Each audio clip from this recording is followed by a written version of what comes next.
கிட்ட ஒரு லைவ்ல தான் நான் பேசியிருக்கேன்.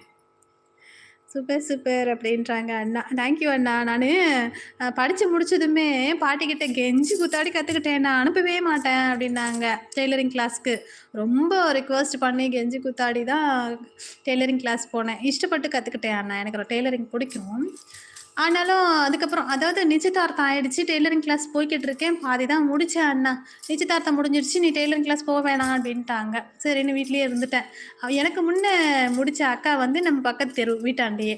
அந்த அக்கா கிட்ட போயிட்டு தான் ப்ளவுஸும், சுடிதாரும் நான் கத்துக்கிட்டேன். ஆனா அவங்களுக்கும் ஃபீஸ் குடுத்துட்டேன் 1 மாசத்து ஃபீஸு. அப்புறம் திருமணம் முடிஞ்சதும் மிஷின் வாங்கி குடுக்க மாட்டோம். ஏன்னா, கரு தங்காது அப்படின்னு ஒரு கதைய விட்டாய்ங்க. அதுக்கப்புறம் பையன் பொறந்தான். பையன் பொறந்ததும், குழந்தை வளரட்டும் அப்படின்னாங்க. சரின்னு விட்டுட்டேன். அதுக்கப்புறம் பொண்ணு பொறந்தா.